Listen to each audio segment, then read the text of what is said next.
Oh hey, I'm Payam from Payam Data Recovery, and today I'd like to give you an example of some of the data recovery jobs that we completed.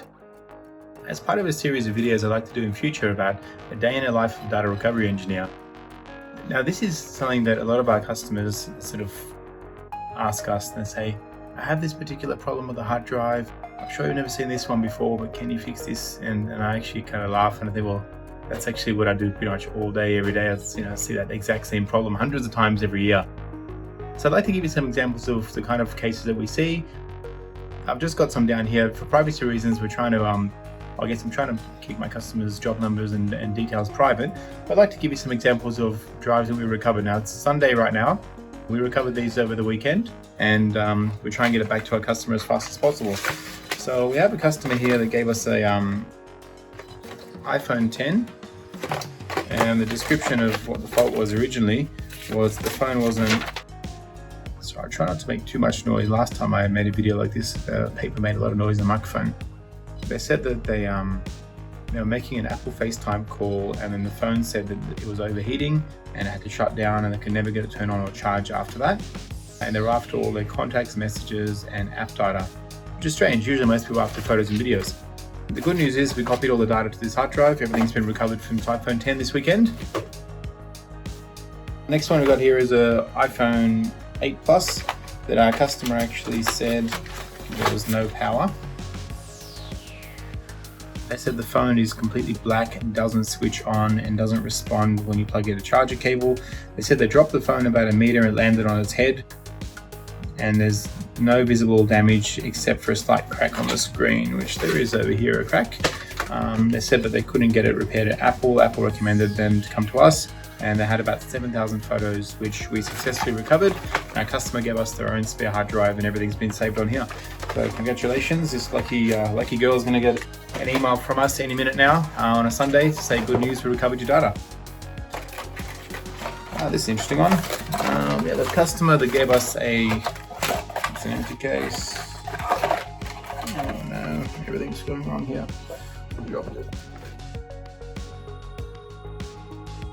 Sorry, I'm not really going to win the prize for presenting videos today. Let's see, we've got a USB card reader, and then we've got a 128 gigabyte SD memory card. Now, this one actually came from our New Zealand office, and it's an SD card that came out of a Sony camcorder, and our customers said that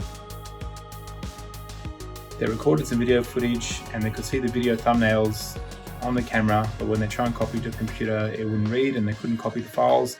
When they put the memory card back in the camera, the card said it wasn't formatted, asking them to format the card. That's a weird one, but we've seen it a few times before. That usually happens when the memory cards either go to file system corruption, but this one actually had both. It had file system corruption, but it had caused by, what I mean by both is it can either have read errors or bad blocks on the memory card, which is just a way of the memory cards failing, and this one had both. And we recovered all the data, and this lucky customer from New Zealand is going to get an email from us today. We've copied all the videos. They actually had MXF files, really high quality video files. All the data has been recovered successfully. Two more examples of things that we worked on this weekend. This lady had a hard drive that, let's see the dead one. That's the spare parts. This is the dead one. It was a Toshiba portable USB hard drive, and actually no, that's the one we copied onto. Sorry, I need a bit more sleep. This is actually the faulty hard drive. It's also Toshiba, and our customer said they dropped it and the drive was clicking, and the good news is we've copied all the data onto actually they bought two hard drives from us. They wanted to buy a Toshiba and a Western Digital hard drive, and we're giving them 2 copies of the data. All the data successfully recovered, and that's a pretty common problem, clicking hard drives that have been dropped. The success rate's pretty good. And lucky last is a lovely lady here, and let's see what kind of device it was. It was a Seagate portable USB hard drive, and she said that she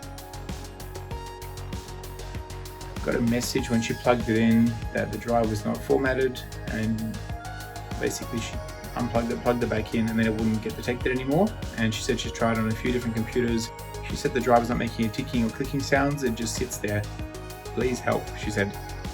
Now the good news is that this particular hard drive we managed to find had a very common system error problem, and we copied the data, we made a copy onto this drive for privacy reasons, trying not to show you job numbers and things. And this one, Seagate hard drives quite often have system error or firmware problems, and we've recovered all the data. And all the data has been saved onto this little portable Western Digital hard drive. So that was a hard drive that was basically not being detected and suddenly failed, and nobody dropped that one. So there's lots of different things that we see in a data recovery lab. Today I gave you a couple of examples of mobile phones, SD memory card, and a couple of dead hard drives. So if you have any questions about hard drive recovery or you ever need some help, please post a question, comment below. Thanks for watching.